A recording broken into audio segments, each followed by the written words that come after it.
الرحمن الرحیم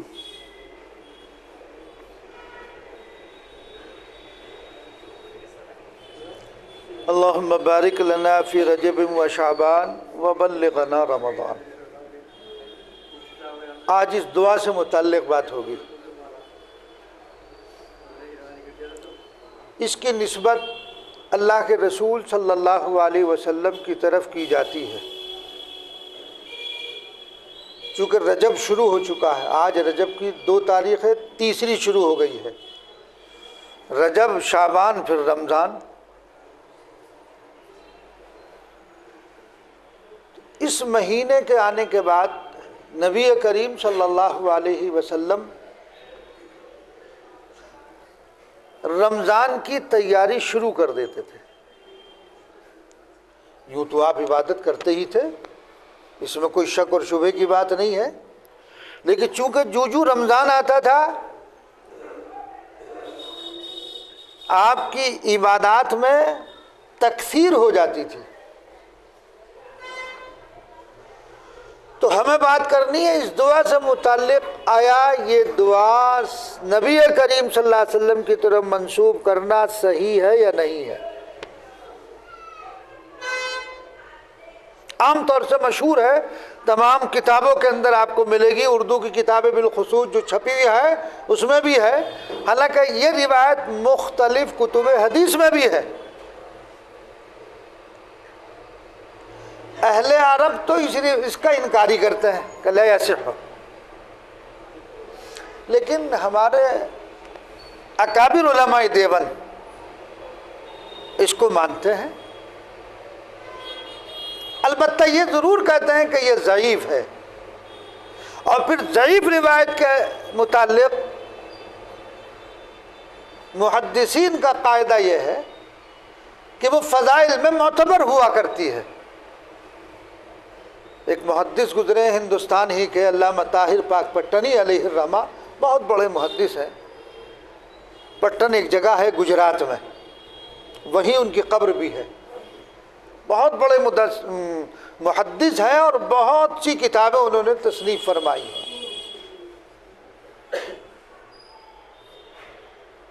ان کی کتاب ہے المغنی،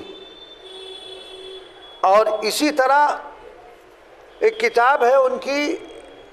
موضوعات سے متعلق، جو موضوع روایتیں، گھڑی ہوئی روایتیں ہیں، اسی میں ایک رسالہ ہے، اسی میں یہ قاعدہ بیان کیا ہے کہ ضعیف روایت فضائل میں معتبر ہے۔ دیگر اور کتابوں میں بھی علامہ سخاوی رحمۃ اللہ علیہ وغیرہ نے بھی اس کا تذکرہ کیا ہے۔ تو یہ روایت نقل کی ہے بہت سے محدثین نے اپنی کتاب میں، لیکن محدثین جب اسی روایت کے جو نقل کرنے والے ہیں، جن کو راوی کہا جاتا ہے، فلاں نے فلاں سے بیان کی، فلاں نے فلاں سے بیان کی، اس کو راوی کہتے ہیں، جو نقل کر رہے ہیں۔ راوی جو ہیں وہ ہے گڑبڑ، اس کو نقل کرنے والے، ان راوی کے متعلق محدثین،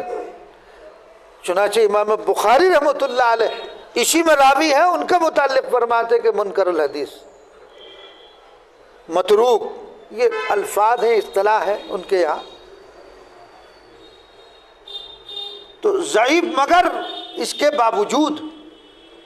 ہمارے علماء، اکابر علماء یہ فرماتے ہیں کہ چونکہ اس کے سلسلے میں اختلاف ہے، اور بالخصوص ان کے جو راوی ہیں وہ مخدوش ہیں، اس لیے احتیاط اسی میں ہے کہ اس کی نسبت رسول اللہ صلی اللہ علیہ وسلم کی طرف نہ کی جائے۔ دعا ہے، مانگ رہے، لیکن اس کی نسبت رسول اللہ صلی اللہ علیہ وسلم کی طرف نہ کی جائے، اسی میں احتیاط ہے، اس میں کوئی حرج کی بات بھی نہیں ہے۔ اس لیے میں نے بارہا بتایا ہے کہ نبی کریم صلی اللہ علیہ وسلم کی طرف کسی ایسی چیز کو منسوب کرنا جو رسول اللہ صلی اللہ علیہ وسلم سے ثابت نہ ہو، اس کے متعلق خود رسول اللہ صلی اللہ علیہ وسلم نے ارشاد فرمایا، ابن ماجہ میں روایت موجود ہے کہ جو میری طرف کسی بات کو منسوب کرے اور وہ خلاف واقعہ ہو، وہ جھوٹ ہو، تو رسول اللہ صلی اللہ علیہ وسلم کیا فرمایا؟ فَلْيَتَبَوَّعْ مَقْعَدَهُ مِنَ النَّارِ، وہ اپنا ٹھکانہ جہنم بنا لے۔ تو اس لیے بار بار یہ بات میں کہتا رہتا ہوں کہ نبی کریم صلی اللہ علیہ وسلم کی طرف جب آپ کسی چیز کو منسوب کرتے ہیں تو اس کی پہلے تحقیق کر لو۔ آج کل چونکہ میڈیا کا دور ہے، ایک بات پوری دنیا میں منٹوں اور سیکنڈوں میں جو ہے وہ ریلیز ہو جاتی ہے۔ آپ نے دوسرے کو بھیجا، دوسرے نے تیسرے کو، ایک چین بنی ہوئی ہے، اور وہ چیز آپ رسول اللہ صلی اللہ علیہ وسلم کی طرف منسوب کر رہے ہیں اور وہ جھوٹ ہے۔ تو کتنا بڑا نبی کریم صلی اللہ علیہ وسلم کتنی بڑی وعید ہے، میری طرف جو خلاف واقعہ بات کو منسوب کرے، یعنی جھوٹی بات کو، تو وہ اپنا ٹھکانہ کیا بنا لے؟ جہنم۔ فَلْيَتَبَوَّعْ مَقْعَدَهُ مِنَ النَّارِ۔ تو اس لیے بہت احتیاط کی ضرورت ہے کہ جب ہم رسول اللہ صلی اللہ علیہ وسلم کی طرف کسی چیز کو منسوب کر کے بیان کر رہے ہیں تو اس کی پوری تحقیق ہونی چاہیے۔ اگر پوری تحقیق نہیں ہوگی اور آپ نے بیان کر دیا تو گناہگار ہوں گے اور اس وعید میں شامل ہو جائیں گے۔ اس میں احتیاطی نہیں برتتے ہم، کہیں سے بھی واٹس ایپ سے اور فیس بک جنہیں کیا کیا چل رہا ہے وہاں سے کوئی چیز دیکھی اور اس کو فوراً بیان کر دیا۔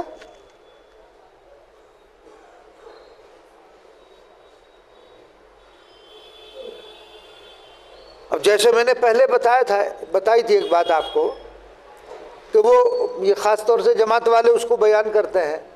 کہ صاحب ایک بوڑھی عورت تھی اور وہ رسول اللہ صلی اللہ علیہ وسلم کے راستے میں کوڑا ڈالتی تھی، سنی ہے نا؟ یہ روایت سنی ہے، حضور کی طرف منسوب کرتے ہیں، جھوٹ ہے، ثابت ہی نہیں ہے، ایسی کوئی روایت نہیں ہے۔ میرے اپنے علم کے مطابق بہت تلاش کیا لیکن کہیں بھی یہ روایت نہیں ملی، جہاں بھی ملا کہ اس قسم کی کوئی روایت نہیں، لیکن بیان کرتے دھڑ لیتے۔ نبی کریم صلی اللہ علیہ وسلم کی طرف منسوب کر کے بتائیے، گناہ نہیں ہوگا؟ وعید میں شامل نہیں ہوں گے؟ کیوں ایسی چیز بیان کر رہے ہو جس کو آقا دو جہاں جناب محمد الرسول اللہ صلی اللہ علیہ وسلم نے ارشاد نہ فرمایا ہو، بیان نہ فرمایا ہو، آپ کی طرف منسوب کر رہے ہیں تو جھوٹ ہی ہے۔ اور جھوٹ کے متعلق آقا نے خود بیان فرمایا، من کذب علی متعمدا فجزاؤہ جہنم۔ تو اس لیے پہلے جو بات آپ کے پاس آئی ہے اس کی تحقیق کر لو کہ یہ بات ہے بھی یا نہیں۔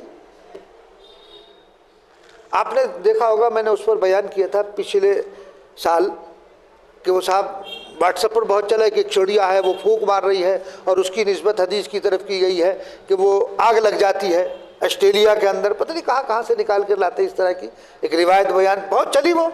حالانکہ اس ایسا نبی کریم صلی اللہ علیہ وسلم نے کسی جانور کے متعلق اس طرح کی کوئی بات ارشاد نہیں فرمائی ہے، لیکن چل رہی ہے صاحب، بیان کر رہے ہیں، ایک دوسرے سے نقل کر رہے ہیں۔ دیکھو یہ دور بڑی تحقیق کا دور ہے۔ پہلے تو یہ تھا کوئی بات بیان کر دی مان لیتے تو سن لیا مان لیا، یہ دور تحقیق کا ہے۔ اس دور میں کتابیں بھی اتنی نہیں تھی، مطبوعہ چھپی نہیں تھی، اتنی کتابیں موجود نہیں تھی، اور اب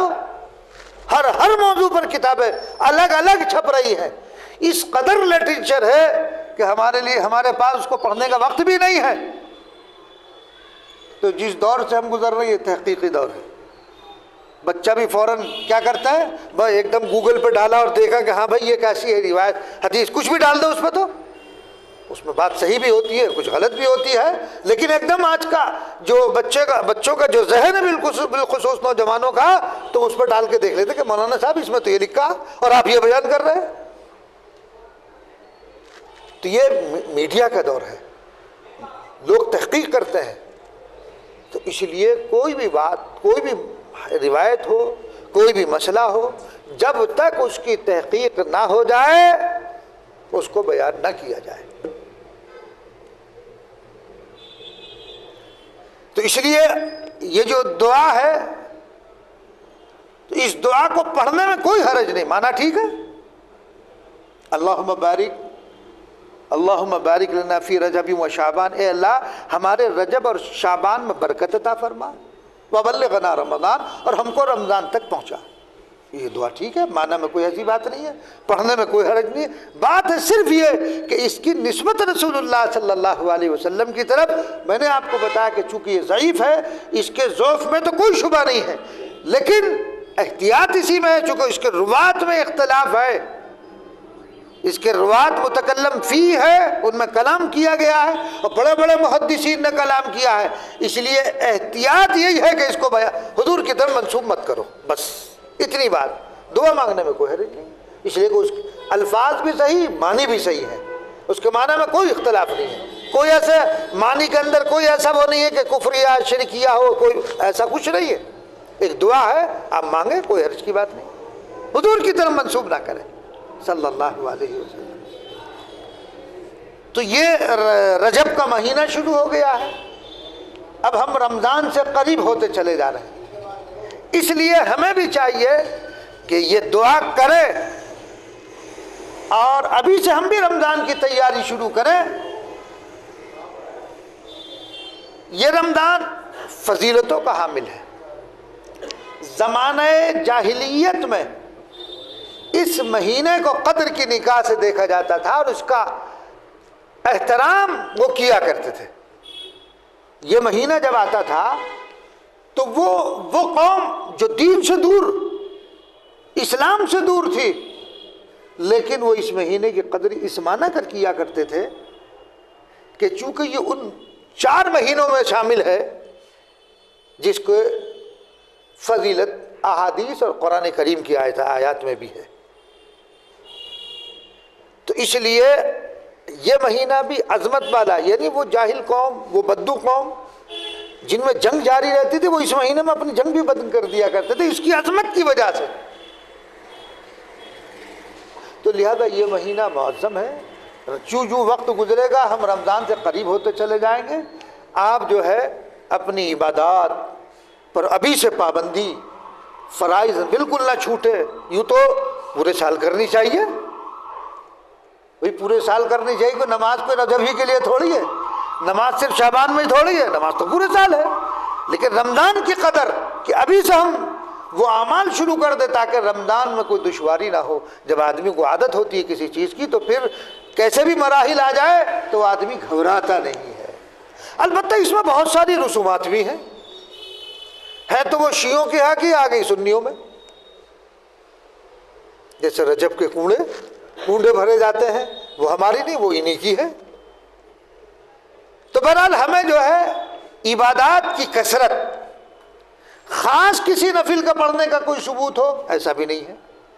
کہ خاص نفلیں ہوں، اس کی کوئی خاص تعداد ہو، کوئی خاص مقدار ہو جو اس مہینے میں ہمیں پڑھنی ہے، ایسا کچھ نہیں ہے۔ ہاں، عمل پر جم جاؤ۔ آپ نے دیکھا ہوگا یہ حوضری والے گرمی کا جب اختتام شروع ہوتا ہے تو کیا کرتے ہیں، یہ سردیوں کا سامان بھرنا شروع کر دیتے ہیں، سردیوں میں گرمی کی تیاری شروع کر دیتے ہیں، کرتے نہیں کرتے یہ، کیونکہ سیزن آ رہا ہے۔ تو ایسے ہی نیکیوں کا بھی سیزن آ رہا تو اس کے لیے بھی ہمیں تیاری کرنی چاہیے۔ جب آدمی اس کی تجارت کا کوئی سیزن آتا ہے تو اسٹاک رکھتا ہے، خوب منگا کے رکھ لیا صاحب، کیوں رکھ رہے کہ صاحب عید آنے والی ہے، عید پہ خوب بکے گا، فلاں موسم آنے والا ہے، اس موسم میں چونکہ وہ سیزن کا دور ہوگا تو آدمی اسٹاک رکھتا ہے۔ تو آپ کیوں نہیں کر رہے؟ اس دنیا میں ہمیں ہمیشہ نہیں رہنا ہے، چند دنوں کے لیے آئے ہیں، تو آپ بھی نیکیوں کا اسٹاک ابھی سے شروع کر دیں، تاکہ رمضان آئے تو کوئی دقت اور پریشانی نہ ہو، دشواری نہ ہو۔ کیونکہ جب آدمی کو کسی چیز کا عادت ہو جاتی ہے نا، جب روٹین میں آ جاتا ہے تو کوئی دقت نہیں ہوا کرتی، کوئی پریشانی نہیں ہوا کرتی ہے۔ تو ابھی سے ہم رمضان کی تیاری شروع کرتے ہیں تو کریں گے انشاءاللہ۔ ہماری نمبر 1 بات یہ ہے کہ ہمارا کوئی فرض نماز چھوٹنی نہیں چاہیے، تکبیر اولیٰ کے ساتھ ادا ہونی چاہیے۔ جب اہتمام ہوگا کسی چیز کا تو اس کی ایک عادت بن جاتی ہے، پھر وہ عبادت بن جاتی ہے۔ تو ابھی سے آپ شروع کر دیں، قرآن کی تلاوت، نوافل، ذکر و اذکار، جب یہ ابھی سے شروع کریں گے، رمضان آئے گا تو انشاءاللہ اس میں کوئی دقت اور دشواری نہیں ہوگی، چونکہ وہ سیزن کا زمانہ ہوگا، نیکیوں کا دور ہوگا، تو اس میں تو نوافل کا فرائض کے برابر ثواب کر دیا جاتا ہے اور فرائض کا 70 گنا کر دیا جاتا ہے، تو سب روایات میں موجود ہے، آپ پڑھتے رہتے ہیں۔ بہرحال تو ہماری بات صرف اتنی تھی کہ یہ جو دعا ہے، یہ دعا رسول اللہ صلی اللہ علیہ وسلم کی طرف منسوب کرنے میں احتیاط کرنی چاہیے، بس اتنی بات کہنی ہے ہمیں تو۔ اور پھر ایک بات ہم نے یہ بھی بتائی کہ چونکہ یہ ان مہینوں میں سے ہے جو مہینے معظم اور محترم سمجھے جاتے تھے، چنانچہ سورہ توبہ میں ہے ان عدت الشہور عند اللہ 12 شہرا، 12 مہینے ہیں جو کیسے ہیں، وہ اللہ کے نزدیک باعزت ہے، مکرم ہے، سب مکرم ہے یوں تو، لیکن منہا 4 حرم، 4 مہینے ایسے جو حرمت والے ہیں، ان 4 مہینوں میں سے ایک مہینہ رجب کا بھی ہے، تو اس لیے اس کی حرمت کا تقاضا بھی یہ ہے، اس کی عظمت کا تقاضا بھی یہ ہے کہ ہم اپنے اعمال میں اضافہ کر دیں، بڑھا دیں، پابندی کے ساتھ شروع کر دیں۔ یہ نہیں کہ اب تک کوتاہی ہو رہی تھی، پڑھ لیا، کبھی چھوڑ دیا، کبھی وقت پہ پڑھ لیا، بعد میں نماز پڑھ لی، نہیں، پابندی کے ساتھ شروع کر دیں اس کو۔ جب آپ پابندی کے ساتھ ابھی شروع کریں گے، ماہ مبارک آئے گا، کوئی دقت نہیں ہوگی، وہ تو سیزن کا زمانہ ہوگا، اس میں تو خوب نیکیاں کمانی ہے، لیکن ہم ابھی سے اسٹاک کرنا کیوں نہ شروع کر دیں، تاکہ اللہ تبارک و تعالیٰ کی بارگاہ میں وہ ہماری نیکیاں پہنچے اور وہاں جمع ہوتی رہیں۔ جب انسان کی جب موت واقع ہوگی تو کل قیامت میں وہ جو اسٹاک آپ نے آگے بھیج دیا تھا، جو اللہ کے ہاں جمع ہے، اسٹاک ہو رہا ہے، تو وہ کل کو وہ نیکیاں آپ کو حاصل ہو جائے۔ روایت میں آتا ہے کہ انسان کو جب وہ نیکیاں ملیں گی نا، کہ میں نے فلاں کام کیا تھا اور اتنی نیکیاں، اس کے تصور میں بھی نہیں ہوگی کہ اللہ تعالیٰ اتنا عطا فرمائیں گے، تو یہ اس وقت کہے گا کاش میں اور کر لیتا، کاش میں اور جمع کر لیتا۔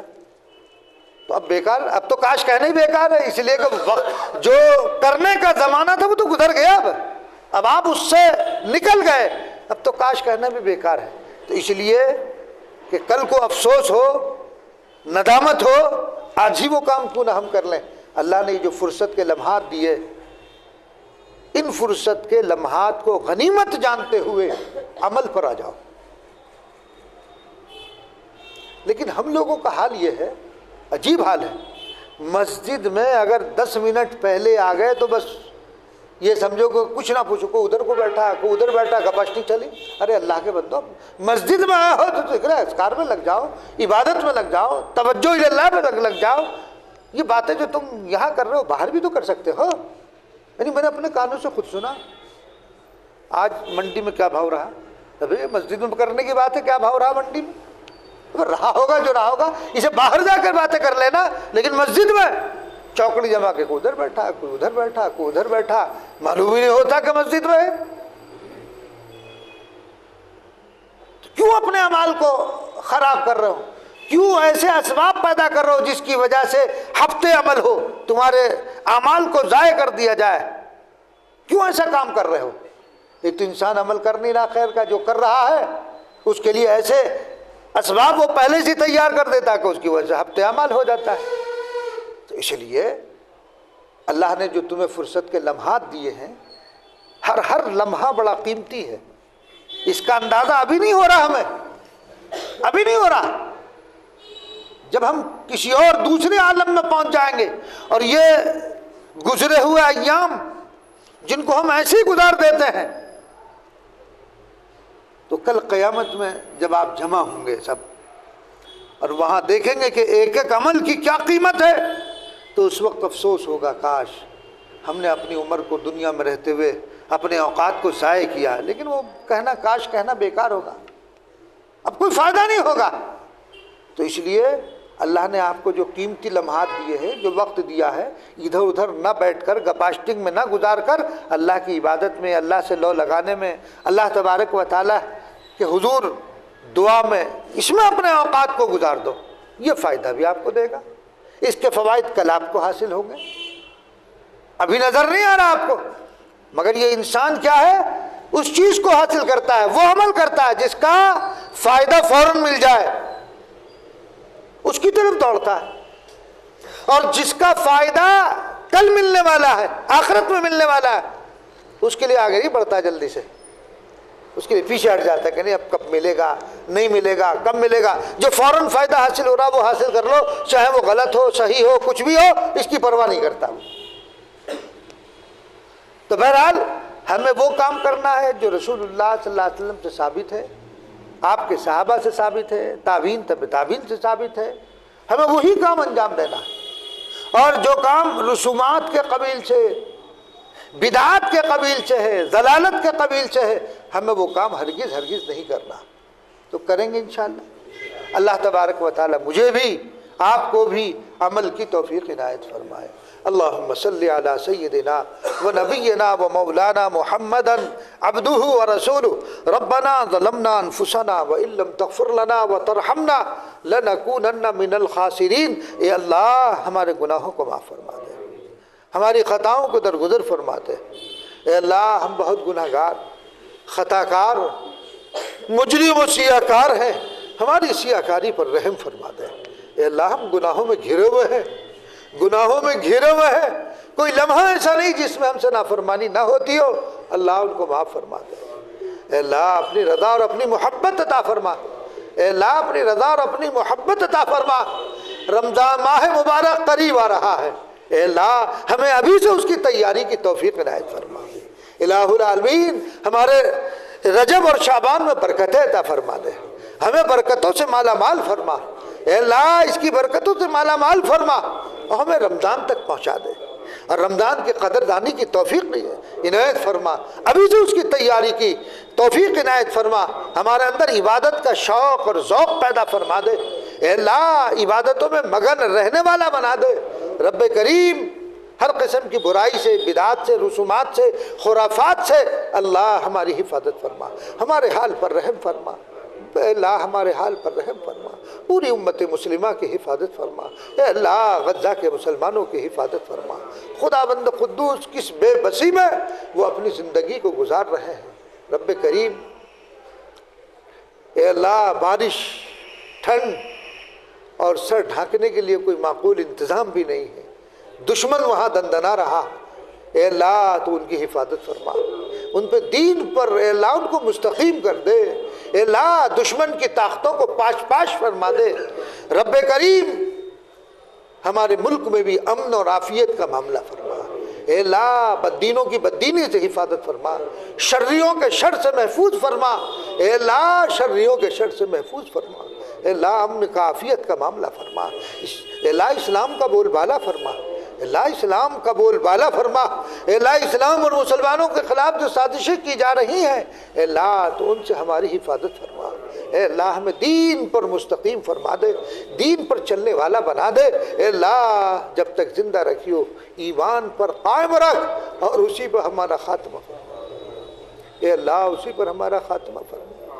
رب کریم ہماری نسلوں کو دین پر باقی رکھیے گا، اے اللہ